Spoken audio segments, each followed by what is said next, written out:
Inside the Birds is back. What's going on, everybody? It's Geoff, Mosher, Adam Caplan, and man, am I fired up, Adam. I am so fired up because we can get an early start. We can preview the Eagles' next opponent in the divisional round, thanks to the New York Giants beating the Minnesota Vikings. A 6 seed beats a 3 seed. And so that sets up something we were kind of hoping as like media for anyway, right? And we had a good chance of it. A nice NFC East showdown in the divisional round. And hey, maybe by the end of tonight, maybe the opportunity for another NFC East showdown in the conference championship will happen down the road. It all depends on the Cowboys now, but That's right. So you never know. Right. Never know. Yeah, should be fun. It worked out well. So that Giant Viking game, I did pick the Giants to win that one. What did I go? 2-3 or 3-2? I can't remember. On the Chargers choked.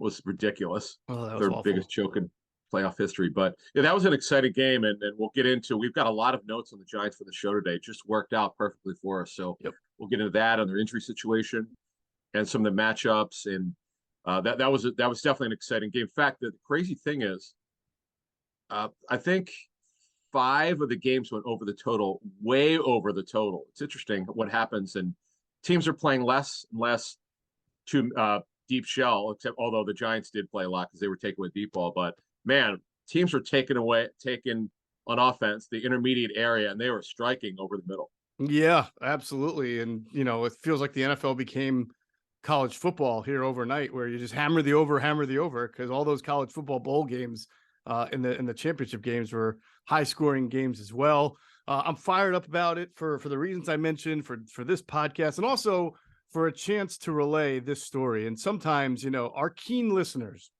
our really good Inside the Birds viewers and listeners know that every once in a while, either you or I or someone from Inside the Birds has a nugget that we drop. And it might seem minute or insignificant at the time, like a little tiny thing, but then it becomes bigger. And the opportunity to point this out became pretty awesome at the end of the Eagles game against the Vikings, because in our Inside the Birds pregame podcast and pregame live show for week 2 against the Vikings, you gave a great little nugget from sources who you talked to about Kirk Cousins, like a scouting report. And you gave this nugget about how Kirk has this tendency to throw short of the sticks when it's 3rd or 4th down and medium or longer. And I remember this clear as day, because I remember on the pregame show when you said it, Jason Avant kind of looked at you like, what? That's crazy, really? And you're like, hey, this is just something that people have told me from who've watched his tape and scouted him. Sure enough, not only did he do it in the game against the Eagles, I don't know if everybody remembers that, but he did throw short of the sticks on a 4th down against the Eagles. But in the game, in the moment of the year for the Vikings, 4th and long, he threw short of the sticks again. Now, listen, they lost because they gave up 31 points to a bad offensive team. But that right there, Adam, you're the first person I thought of when I saw him do that. It's unbelievable how he has this habit. I don't see how you do that on the last play of the season. Well, what turned out to be the last play of the season. It's a got to have it play. He has this, I don't know what it is. Sometimes he throws blindly. He just has a brain fart. Excuse the expression, where he knows he's got to complete the pass first of all. So it's like, okay, let me complete the pass and maybe somehow he'll get a run after the catch. Where no, Hockenson had a great game. Why would you go to Hockenson? He's way short of the sticks. Yeah. He does this a lot. He did it with Washington. He's done it with Minnesota. As good of a year as he had, he's very durable. He's a solid quarterback. He doesn't turn the ball over much anymore, and by the way, they're locked in by structure. He's absolutely will be their quarterback by 23, at least through 23. But man, that was insane. The last play to Hockenson. How in the world? I looked at it. I'm like, wait a minute. Why would he throw it to him? And I look at the yard marker. I'm like, wow, he's way short. What the hell? There you go. And I don't think he does it because he just trusts his receivers to turn upfield and make a play. I think he's got some kind of tick. We already know he's not very mobile, and that when you can bring pressure on him, he gets a little jittery. If you go back and look, I don't feel like there was a lot of pressure on that play. I think the pressure was just, oh my God, I need to complete. It's 4th and season right here.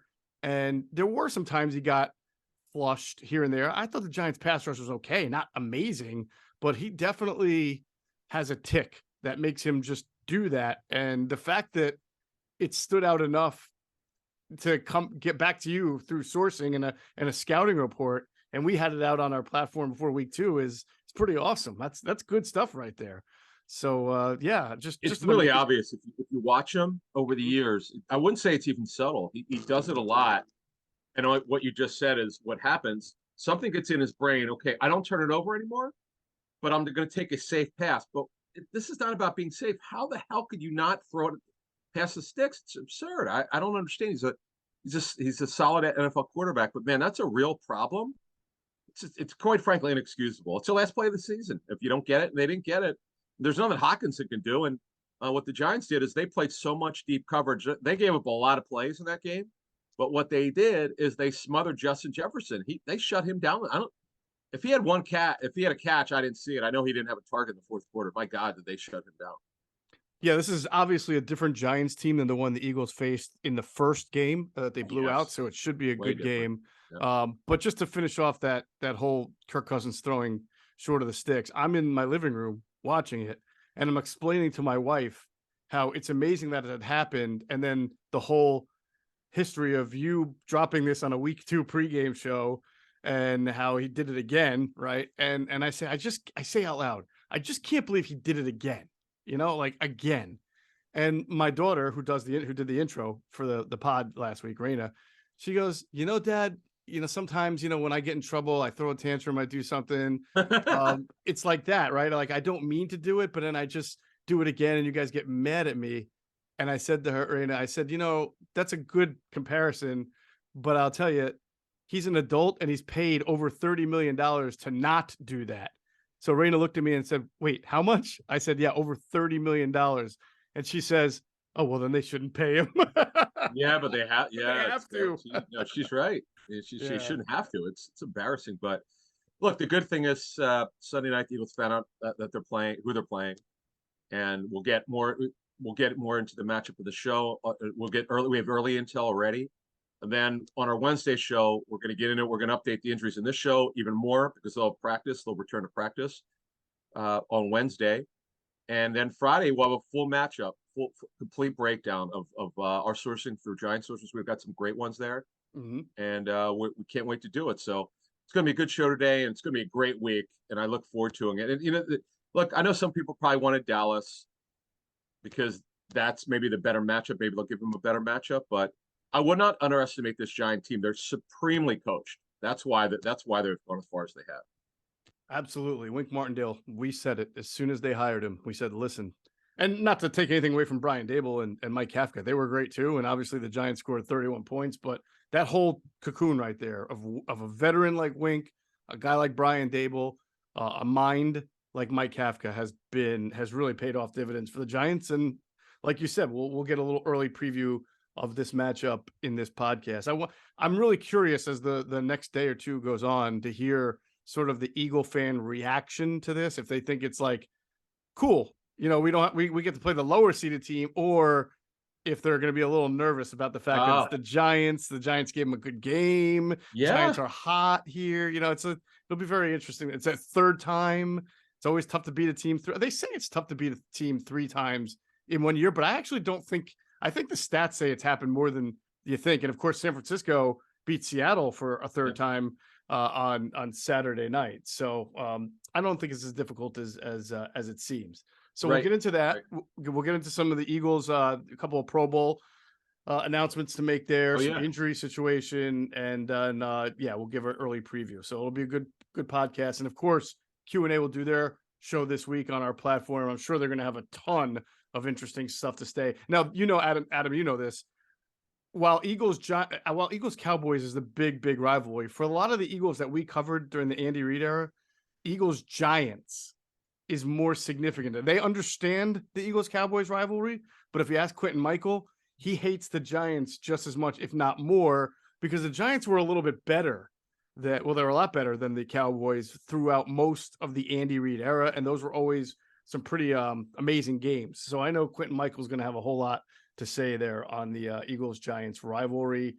And if you missed it, we did our first ever postseason season awards show. It was our last podcast that dropped on Friday. It was Adam, myself, and InsideTheBirds.com's Andrew DeCecco where we gave out team MVP, most improved player, offense and defense, breakout player, and then we gave some NFL awards too. So make sure you check that out if you've missed it yet. A lot of good feedback on that, and great job by Andrew DeCecco joining us to help us out with that. And it was just a really good discussion. I thought it was actually longer than I thought, but we really got into it.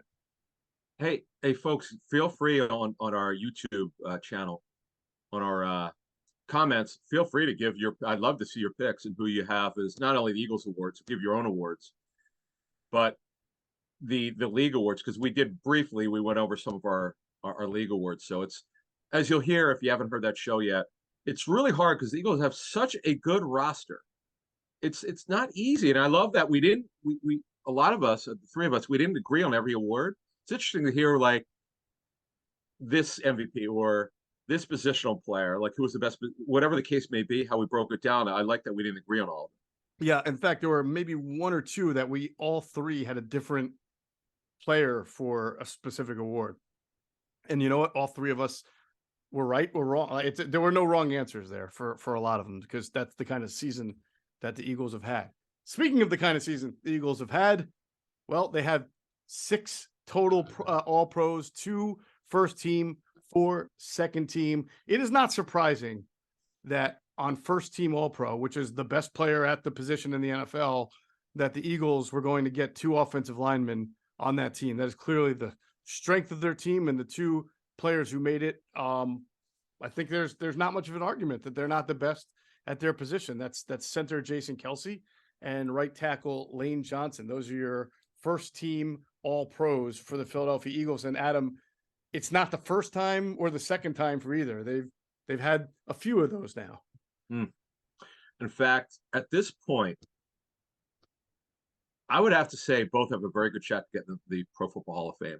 That's how good Kelce's got to get in there someday. Yeah. And Lane overcame the struggles with suspensions and some injuries and so forth. He's just an incredible football player. Now the question for him is longevity, because he's talked about in various interviews. Now he's maybe only play a few more years. Okay, we'll see. But Kelce to me is certainly worthy of discussing Hall of Fame. Both obviously will be in the Eagles Hall of Fame someday. And then the second teamers, Hurts. You know what's kind of cool? Johnson, first round pick in 2013, is, if you recall correctly, I think it was Deion Jordan who Chip Kelly wanted because he coached him to Oregon. He went right before the Eagles to the Dolphins, if I'm not mistaken. Yeah, the Dolphins traded up because they wanted to get in front of Chip Kelly to make sure they got Deion Jordan. Totally forgot about that. But it just, as we list this, Chip wanted him, and the crazy thing is they tried to get him from the Dolphins years later, and the Dolphins were honest with the Eagles on the suspension that Deion Jordan had coming, so they wound up not doing it. And then Kelce, obviously, it's been an incredible story. As we know, they made him available to be traded. Was it 16 or 17? 16, maybe 16. And they didn't want him not trade him, and thank goodness, because he's one of the best players in the game at his position, maybe the best center. The second teamers, Hurts, another draft pick, second rounder in 2020, 53rd overall in that draft. We've outlined this 100 times about why he was drafted to be Wentz's backup. It's funny how things work out. And what an amazing story. And then, of course, the rest of the other second teamers were acquired. They were not drafted. A.J. Brown acquired via trade in the 22 draft. What a trade that's turned out to be so far. Incredible. Probably better than we all thought. Edge rusher category is Son Reddick. What a signing he's been. Wow. And I've said it again, and I'm going to say it now. I don't know what the hell the Cardinals were thinking to make him an inside linebacker for a couple of years, the stupidest thing ever. He went from being an early 3rd round pick, late 2nd rounder, to being a 1st round pick because of his Senior Bowl performance. Was off the hook. I was there. I could not believe it. As an edge rusher. Okay.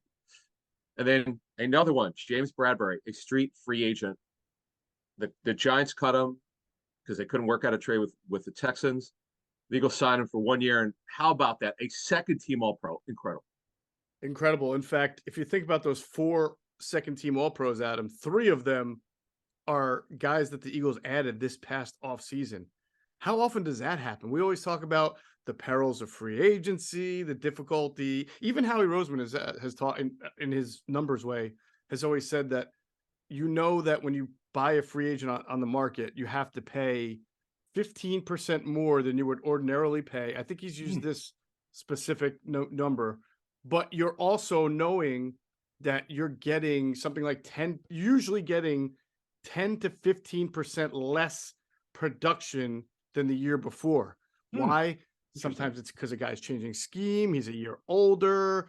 He had a great year the year before because it was a contract year. The defense is now keyed on him, or the offense gets keyed on him. But so Howie, this was after, I think, after the failures of the Dream Team and some other, because they've had some really bad free agency nightmare team going back. Howie, I remember, being among a pack of reporters, sitting down with Howie at one point, and he explained what he is learning through his studies is that it's not that he didn't know free agency was a risk, but they really had started to quantify why free agency was such a risk, what the factors that make it risky are, and then, as only the Eagles can do, how could they almost statistically quantify what you're getting versus what you're paying versus what your expectations are? Because he fully admitted sometimes you have to overpay for a guy in free agency, even though you expect that you're not getting 100% of what you got the year before. So, but in this case, if you, this would throw the model off completely, because AJ Brown had a way better year than last year. I don't even think AJ Brown had 1,000 yards last best year of his career. Right. Hassan Reddick had a guy coming off 2 straight years of double-digit sacks, still had more sacks. James Bradbury, we know he had a better year than last year. So, hell yeah, what an amazing free agency! It's unbelievable. or even AJ Brown. We need to do a comparison. Maybe we'll do it if they get to the Super Bowl during the bye week, of comparing the 17 free agent class to this one, productivity. Just compare, because we've said this before during the history of our show in the 5 years. That 17 free agent class was incredible. I think this one's better. It's really possible. I would agree. I mean, geez. It's possible. It's interesting because there's 2 free agent signings that didn't happen the Super Bowl year, but happened before, or this year, but happened before that. Like, for example, the Brandon Brooks signing came, it was 16. Brooks, McLeod, and Jenkins, all before the 2016 season. And look how, I mean, all 3 of them were great, but Brooks, he became a guy who was a good guard to the best right guard in the league. I would think that's very similar to the Eagles signing Hargrave 2 years ago. He went from a good tackle to one of the best, at least pass rushing tackles in the league, with all the sacks that he's had. But yeah, and then of course you can go through a comparison this year, man. Yeah, I think this one might be better, which is hard to believe, but amazing. This is, as you outline what Roseman told you guys back in the day, and kind of looking at free agency, how it's some sort of a crapshoot. We'd have to obviously do a comparison to know this, but I have to think that Roseman, in terms of free agency, it's one of the best in the last 20 years. Look, no one's going to get him perfect. He's had some misses, but overall, when he's had personnel control, he hasn't missed on very many free agents. We know about the draft issues, but although it's been better, it looks like the last 2 years. But my goodness gracious, I mean, I look at the guys. It's just amazing to me. 3 free agents acquired, trade, UFA, Reddick, and Bradbury, second team All Pros. That's unbelievable. Do you know what the chances of that happening? Slim to none. It's very, very minimal. You're right. Speaking of minimal chances, but some things that are probably happening. I had this discussion with a friend of mine the other day. I don't know if there's a set of brothers in the Pro Football Hall of Fame yet. I'm pretty sure Jason Kelce and Travis Kelce have a good shot to do it. I don't see at this point. I think they might have it locked unless Travis just plays 5 more years and it's terrible. I don't know, but I think. Oh, Travis is getting in. Are you kidding me? Yeah, he's getting in, and you know what? I think Jason's got it locked down too. Jason now has made All Pro. Adam, this is unbelievable. He's made All Pro. I think 4 times in the last 5 years. So he's getting in. Right? Yeah, and that's and 5 overall in his 12-year career. So he's getting in. It's hard because there's no statistics. It's hard to quantify it. It's more about you have to ask players and teams. And I like the NFLPA had their first ever awards. I'm glad they did that because players know players. I thought that was great that they did that. But the All Pro stuff is more important. In fact, some incentives are based on being All Pros. So it is important that they get this award because it is, but I think you have to be first team to get it. Yes. So the Matthews are Bruce and Casey Senior brothers? No, Bruce is the dad. Bruce is the yeah. dad. But is Clay? I'm sorry, I said Casey. People should shoot me for that. Yeah. Clay, Bruce and Clay, are they brothers? Yes, Bruce. Clay is not in yet, but I know he's been on the ballot, and there's a chance he might get in. Right, Clay Senior. Yeah, he was a good player. I didn't think he was Hall of Fame. It's so hard. I'd have to look that one up because he was sort of a combo pass rusher, good tackler. I remember him for the Browns for many years. Right. But yeah, and then his son Clay played for the Packers for so many years. Really good pass rusher, but his career ended as probably like early, Yeah, very definitely early not a career. Hall of Famer. What's that? Definitely, yeah. He was a good pass rusher for a few years, and he had injuries, and they played him at middle, and so if Eli makes it in the next few years, which he's got a shot, Eli Manning, Sure. then Eli and Peyton may become the first set of brothers to make it into the Hall of Fame before Jason and Travis have a chance to get into it. And Archie is in, right? Isn't he a Hall of Famer? Archie? I thought Archie was not a Hall of Famer. I don't know. I'll look it up. We'll have to look that up, but there's a chance if Eli does not make it, and I think there's going to be an aggressive push for him to make it. I think there's going to be an aggressive push for some to say no, not in the era he played in. Can you put him in the Hall of Fame? There's going to be the people who say, well, he won 2 Super Bowls, you got to do it, and there are going to be people who say, I'm sorry, that's just not enough. It usually is, but go look at the career. It was nice, but not Hall of Fame. So that'll be fascinating. If Eli does not make it, then Travis and Jason might have the best shot to be the first pair of brothers in, if there isn't already, which I don't think there is. The best opportunity. The Watt brothers are getting in. Well, the Watt brothers are on their way, man. Oh yeah, DJ and JJ are absolutely on their way. Had Sterling Sharp not gotten hurt, I'm positive Sterling and Shannon would have been the first set of brothers in the. Sterling. He was great. He would have been statistically top 5 in NFL history. He was unstoppable. I worked with Sterling for a year, many years ago, early 2000s. It's the greatest guy. He's super smart. He's only 6 feet even, but the hands are like gloves. Big, meaty paws, as they say. Yeah. Funny guy. I learned so much about football, getting a chance to work with him. And he would have been. There's no quite. It's such a shame that his career was cut short with doing a neck injury. No doubt. All right, we're going to move on to some injury information with the Eagles. First, we want to take a moment to talk about our friends at FlowBend, our new partners with Inside the Birds. Nate and the great people over at FlowBend have created CBD pouches that are designed to boost energy, focus, and improve mood.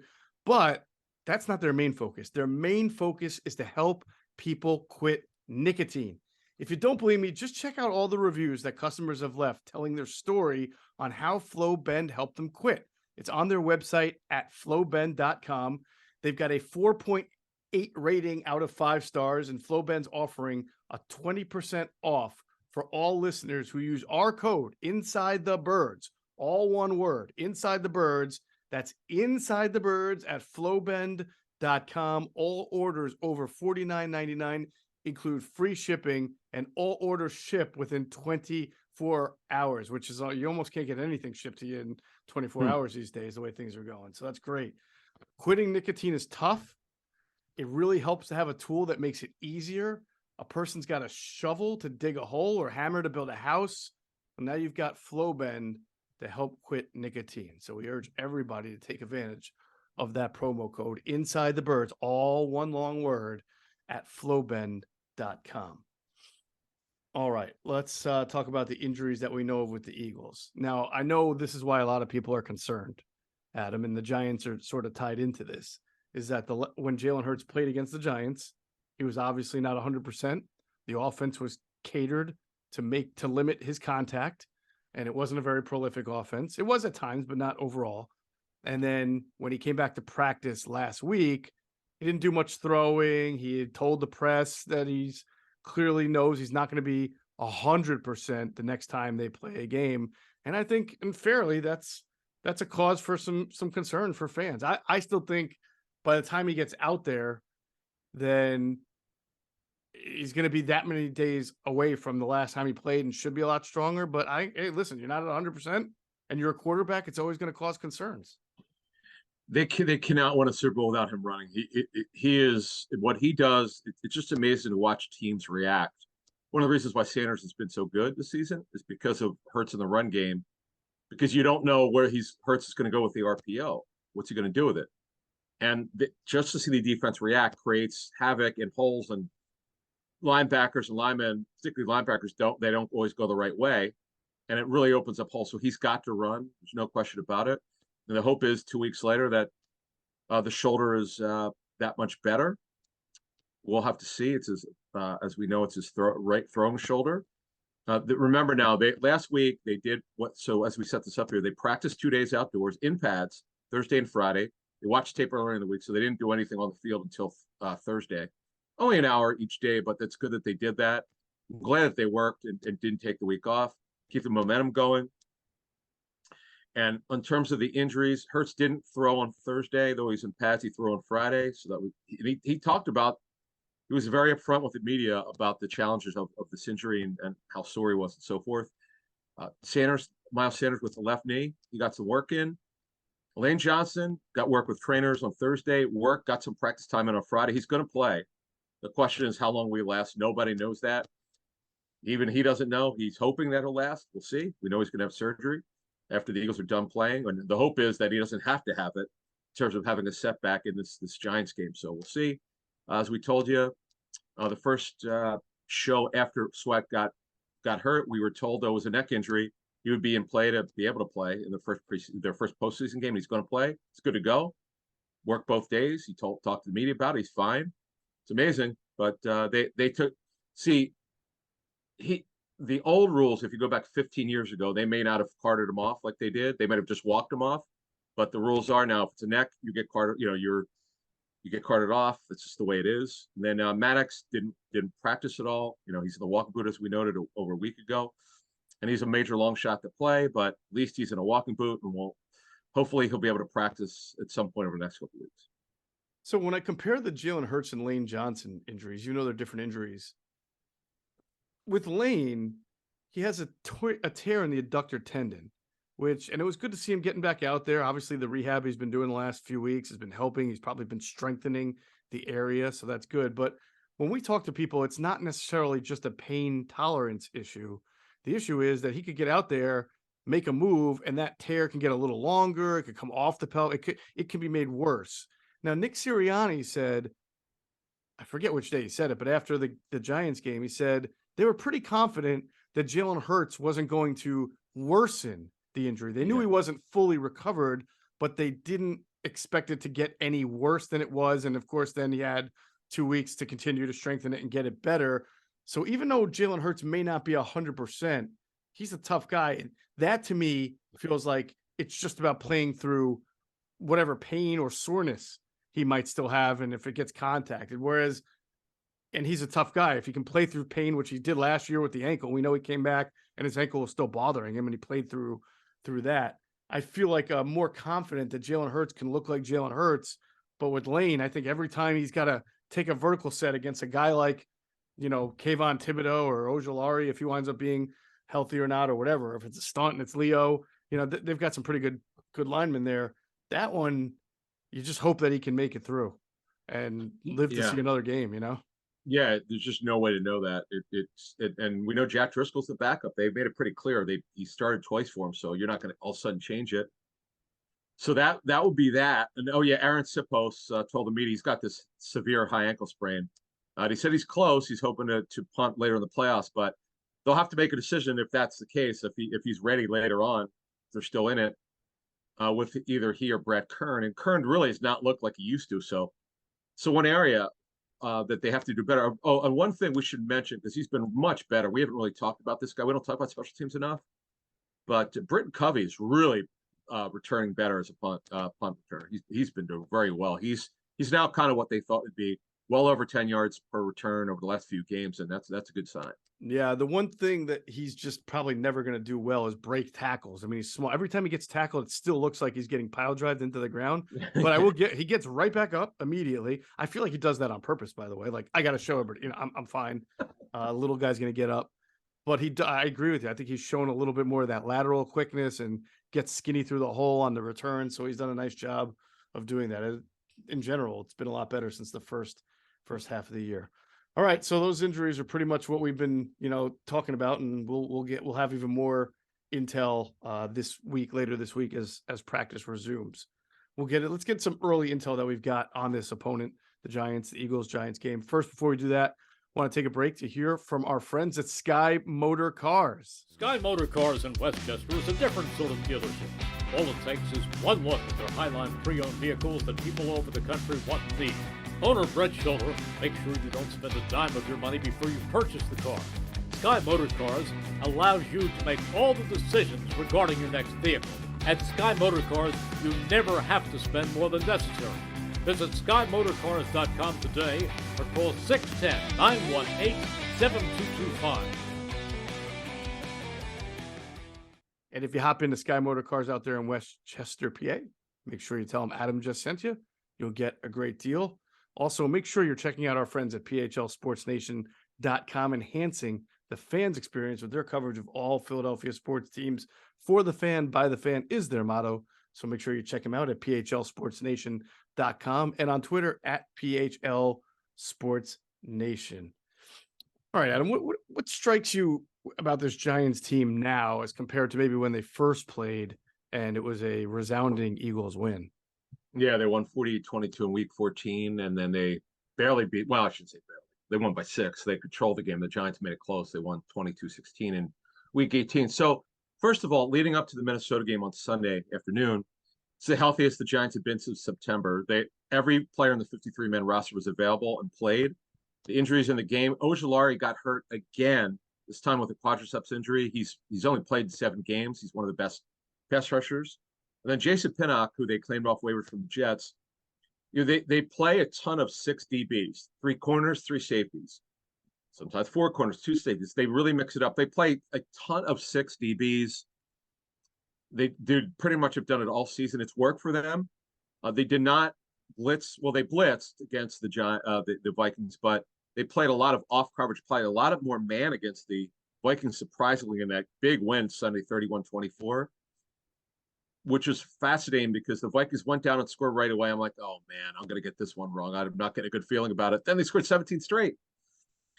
And their defense, they played a lot of zone, more zone than they typically play, and it worked. There's no question about it. And the big thing, first time they've had a Dory Jackson, their best corner, he had missed 6 games due to MCL sprain. And he could flat out fly. That's who he was, the first round pick coming out of USC with the Titans. Too many injuries in his career. They got rid of him. But he's been as much as people criticize Dave Gettleman, the former GM, and a lot of it's warranted, Jackson was a bright spot for them when healthy after he signed. He's actually been a pretty good player. And this Isaiah Hodgins, who they claimed off waivers, Mike, remember James Hodgins' dad for the Rams, who won a Super Bowl, was a fullback. He had another big game, 8 for 105 on a touchdown. He scored in 5 of his last 6 games. He didn't play against the Eagles in the last matchup in week 18, but they seem to, it's amazing how some teams all of a sudden get healthy and they get a lot of good performances. Yeah, and you hit it on the head. As far as waiver claims, I mean, it's very hard to sign guys off. You don't ordinarily sign a guy off another team's practice squad and he becomes sort of an impact player for you. Like the Eagles signed Boston Scott from the Saints a couple of years ago, and he's been a nice role player against the Giants. He's an impact. Oh, by the way, Boston Scott against the Giants. They might as well start him. They might as well start him. Yeah, for fantasy coming up, right? Yeah. I wonder if they'll do that. He scored what, 10 touchdowns, I think. Yeah, 9 rushing, 1 receiving. Yep. But Hodgins was actually claimed off waivers. Right, and Pinnock, right? What's that? You said Hodgins and Pinnock were both waiver. Yes, claims, both. Right? Hodgins in November to be their best receiver. That's like impossible. I get it that he's playing because they had 3 guys out for the season, but this kid's a player. And he gets open a lot. Mike Kafka does a great job of scheming him open. And by the way, Mike Gross, coach of the receivers there, was one of the best receivers coaches in the league. And they scheme him open, and he's done a phenomenal job. Got to give him credit. The run game was great. Boy, I don't know if you noticed this, but it was insane how much Daniel Jones ran in that game. I know a lot of it was planned, but some of it was not. 17 carries in that game against the Vikings. It's ridiculous. And the Eagles know all about Daniel Jones being able to run. Not as much this year. Well, he only played against him once this year, but in the past, I remember doing one of our pregame shows. I think the first time the Eagles played the Giants, which was week 14, as you said, we were doing research leading up to the game, and Daniel Jones is the second leading rusher against the Eagles since the start of 2017 or something like that, or whenever Daniel Jones entered the league. It goes Zeke Elliott, Daniel Jones, and then it was like Antonio Gibson or something like that. I mean, it's sort of odd to see a quarterback as a second leading rusher against the Eagles. But yeah, so they know he can run. And you're right. I was impressed by how they picked and choose when they were going to run him against that defense. And then the second thing that jumped out to me, Adam, I wonder if you thought the same. We've talked about Saquon Barkley, and while he tends to be a feast or famine runner, Greg Cosell on the pregame show before the Week 14 game said that he is the kind of guy who gives you explosive runs that by the end of the game, he'll have a decent amount of yards and a high average, but he doesn't always run with great contact balance, and he doesn't always have great vision. And I think that's been proven to be true for most of his career. But I will say, against the Vikings, he had that first touchdown run. He got skinny through the hole. He fouled his block along the left side. And then later, he put a little Madden spin move and broke out of a tackle, where you hit B on the joystick and the guy spins around. I thought he ran with better contact balance and vision against the Vikings than I've seen him. So it's like, oh man, now all of a sudden Saquon Barkley's looking like an even better running back than the stats might suggest. Yeah, he is not a guy you grind carries with. He's not a power back. He's an elusive, explosive back, and that's probably why they get Daniel Jones involved. On the Jones is really good straight line speed. And though in this game against Minnesota, he was shifty, Jones was tremendous. There's no question they're going to extend his contract. He's going nowhere. The thing is, he's not turning the ball over. He was very careful with the football. What I liked in that game at Minnesota, he threw the ball away. If he didn't have it, their line, by the way, was tremendous. Give the O-line coach Bobby Johnson credit. Boy, they flummoxed the Vikings. They gave him all sorts of time, and even Evan Neal's he's actually played poorly this season. He did get beat a couple times, but he played well. Now we understand the Eagles have better personnel defensively, particularly up front, but they did a great job. They protected him. And Daniel Jones, 24 for 35, 301, 2 touchdowns, no turnovers, 17 for 78. What a game he had, no doubt. So that was the second thing that surprised me, what you said about Evan Neal. For a guy who's really struggled this year, I did not think Minnesota did a great job of either overloading to his side or beating him. I mean, they relied on a lot of one-on-one rushes against him. He did get beat a couple of times, but I mean, this is a guy that the Eagles, even in game 2, he started in that second Eagles-Giants game. He did. And they made him look foolish for the second time in 2 games. And the Vikings have some pretty good pass rushers between Danielle Hunter and Smith. Is it Darius? Yep. Darius Smith, Yep. right? Yep. And I just didn't again, Ed Donatel, we talked about it early in the year. He doesn't do a whole lot to make the quarterback think. That's something that people have said about Jonathan Gannon, but I think Ed Donatel even his personnel, he's basically looking the way Jonathan Gannon looked last year. He doesn't have great personnel on the back end. He's playing a lot of zone to protect it. The thing is, if you're going to do that and they got killed over the middle, you got to make the tackle after the crosser. The Giants killed them with a bunch of crossers, but then guys would turn up the field and get more yards. It's like, you're playing safeties deep. Where are they? Are they not making tackles? What's going on? Richie James got him. In fact, he dropped one, which would have been for a big play. Darius Slayton, who's been a really solid player for them this season, who they tried to trade. He was supposed to be he was actually their 6th receiver to start training camp. It's just amazing what's happened with him.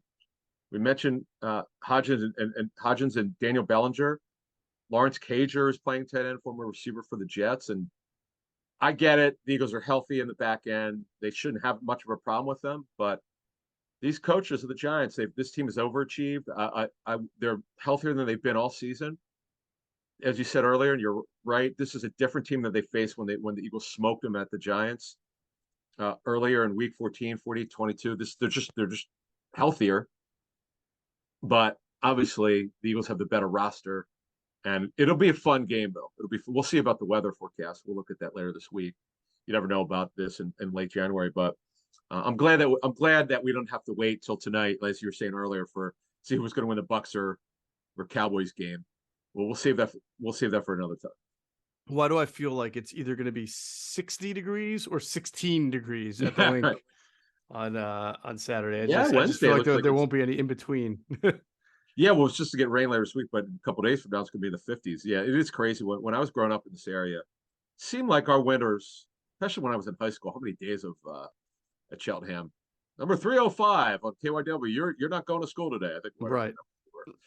Funny. There was nothing more awesome, right, when we were kids than listening to the radio on a snow morning to see and like having to like agonize, like, you know, because you go through every single high school. Now Cheltenham probably came up pretty early. Well, you didn't go to Cheltenham High though, did you? I can't remember. Yeah, I went to Penn Charter, then I went to Cheltenham. Penn Charter, then Cheltenham. Yeah.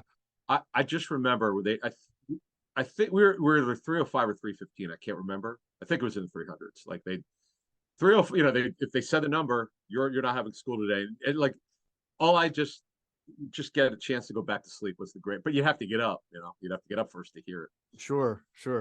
Can you imagine if you grew up in like Yardley? Is there a Yardley high school, or do they go to like Central Bucks? I don't know. I was gonna say, like, you're sitting there listening. They usually do it in alphabetical order. You got to go through all these schools from, you know, all areas of Jersey and Philly before you finally get to your own school. But there was nothing greater when you finally heard your school. You're like, yes.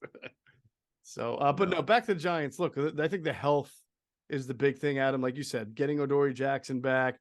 Darnay Holmes has become a really good corner. Health is not an issue. I'm just kind of going through their back end. Xavier McKinney has been back from his injury, so it's a lot different than, say, the first time the Eagles played them. Julian Love had a nice interception, I believe. McKinney didn't play that. Yeah, so they're playing. Here's their back end. This is dollar defense. Go ahead. Yep, it's Jackson, Fabian Moreau's a journeyman, tall corner, could run, but he's been picked on his whole career. That's why he keeps moving on. Darnay Holmes is a good nickel. Their nickel's really their base. They don't really play base defense. They play six DBs almost the entire game. McKinney's back from the ATV accident with broken fingers. You could see, if you watch that game Sunday, he's wearing gloves. Tony Jefferson, who used to be a really good player, but he had an ACL injury years ago, former Raven and Cardinal, and Julian Love, who's a starter. So yeah, these are the guys you're going to see. They're going to play, if they're healthy. These are the six guys you're going to see, and they don't hide anything. This is exactly what they do. They change nothing, except in terms of how much blitz percentage, and then obviously zone versus man. They're playing more zone than they had earlier, but they play the same players.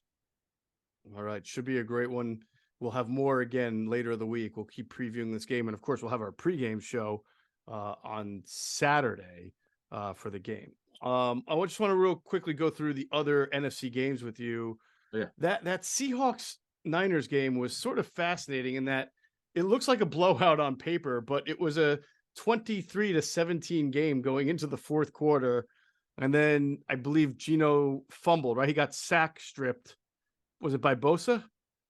Yeah, they turned it. In fact, they turned it twice in a row.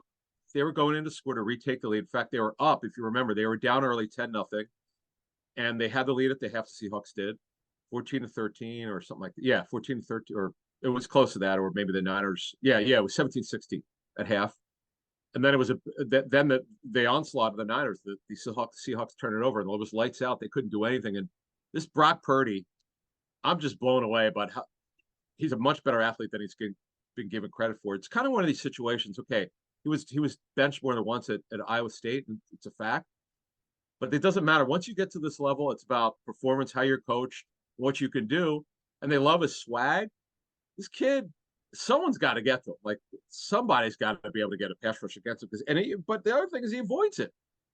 This was the first time I really watched an entire game with him and got to really see what he's all about. And I'm impressed. He knows clearly where he wants to go with the ball. Obviously, he has a fantastic, maybe a genius as an offensive head coach. So that helps. And he has, listen, I think you could put the 49ers weapons against the Eagles weapons and call it a draw. I mean, they're the only team that in the entire NFL that I think you could say that about. I think the Eagles and Niners have more overall weapons than even the Chiefs and Bills. Better talent at this right at the skill position. It's not even a question. Sure. And if this is going to be the conference championship, Eagles 49ers, oh my God, it's going to be a knockdown, drag them out. So. Oh, it's going to be amazing. I would love it.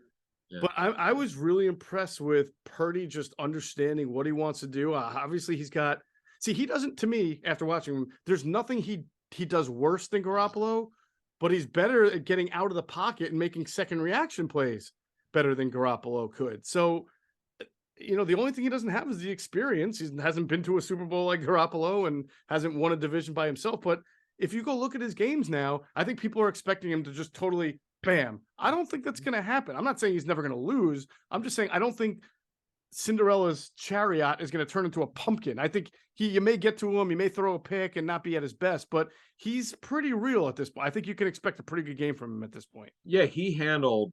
In fact, if you saw his first couple throws, particularly the first one was way off. I'm like, oh, dude, you need to relax. Mm-hmm. And once he started completing some passes and their clear out routes, it's unbelievable how wide open these guys get. It seems like every route is a clear out. And Kittle is an athlete. I mean, you could argue he's the best all-around tight end in football. He's terrific. His issue has always been injuries. He's been great. Ayuk is phenomenal. He bounced back from a first half struggles in 21 where they were wondering what's wrong with him. He didn't have the attitude that they were looking for, and Kyle Shanahan got after him and he straightened him out. Now he had a terrific year. And Debo's great running the football. He overcame a couple injuries. McCaffrey now, oh my goodness gracious, that is a tough matchup. Yeah, if the Eagles have to come, if they have to come here to face the Eagles, as you said, that would be like the matchup of the year. The ratings for that game would be ridiculous. I would think so, and I think we're trending toward that game. I really do at this point. I hope Should be fascinating. But I mean, that the Seahawks gave it everything they had, and they made it close. And then all of a sudden, you look up and it's an 18-point win for the 49 because they're about as balanced as the Eagles are. Their defense is almost as good as their offense, and they play together. They've got a dominant pass rusher in Bosa. Greenlaw's a good linebacker. Warner's a good linebacker. You can beat them a little bit on the back end, but only if you have time to. Oh, and I love their safety. Hufanaga. Did I pronounce that? Yeah. In fact, Warner's probably the best linebacker in football. Best off the ball linebacker. He's incredible. He's. In fact, I remember talking to him years ago coming out of BYU. He never played middle linebacker before. He had to learn it. Now he's like the best player at his position. It's ridiculous. And you mentioned Greenlaw's terrific. Alshire, the other outside linebacker, has been a good story development. And then Hufanga, you talked about, I think might have been second team All-Pro, if I'm not mistaken, who's come out of nowhere. Shavarius Ward, who the Chiefs didn't want, who's had a breakout season. Now, the kid Lenore, the Eagles faced last year, that's the guy everybody picks on. He had a pick, big interception. That's the guy you're going to pick on if you face him. Diamador, I believe, is how they pronounce it, right? Yes, Lenore's the last name. It makes me think of Commodore 64, Diamador. Oh, my gosh. I never had one. All right. So, and we'd be remiss if we didn't, shout out Dougie P a little bit, right? Oh, God. That game, third best comeback in NFL history in the playoffs. 27-0. I'll tell you what, Brandon Staley absolutely should not have played Mike Williams in week 18. Well, I don't know why he did it. Williams went up having the back fracture. And remember, they go up 27-0, then they score 3 points the rest of the game. That's embarrassing. That is the defense bad. Collapsed. I mean, they got to do some soul searching. That one will be tough to overcome mentally.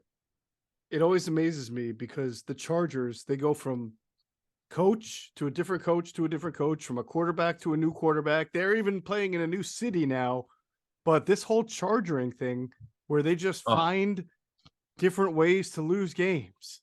It's just fascinating to me. And that 4th and 1 call by Dougie. Woo-hoo-hoo. Oh, how about that formation? That was great. That was beautiful. In fact, ETN, boy, that explosion to go on the outside. That was one of those when they're lining up, like, okay, what are they doing here? Mm-hmm. It was beautiful. And his ability to, because it wasn't, he really had to break it outside. He had to get that extra gear going. So that was a pretty cool play. Yeah. Good for Doug. Happy for Doug Peterson. And you know what? We'll see. Maybe he's got a little bit more magic left in him here in the playoffs. He's been more valuable to that franchise based on what they went through last year than whatever they're paying him. So again, great job by Doug P. I don't think you or I are surprised to see that he's doing a good job somewhere else, and especially with a young quarterback and some good offensive playmakers. Culture changer. He doing just like kind of Brian Daboll did, talking to the Giants about what Daboll's done. He's completely changed the culture. People are now he coaches hard, but it's just a happier place there.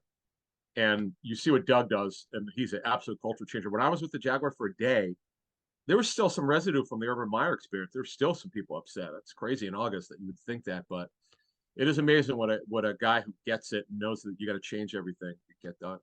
I'm going to go research the last time a guy threw 4 interceptions in a playoff game and won it. So 5 turnovers. They had 5 turnovers. That's amazing. Unbelievable. All right. This was fun. We'll be back Wednesday morning as we continue Inside the Birds playoff run here. I'm excited. Adam's excited. We hope you're all excited. That's going to do it for this episode of Inside the Birds, the leading podcast in Eagles Intel. As always, we thank you for flying with us. Flap those wings. Inside the Birds.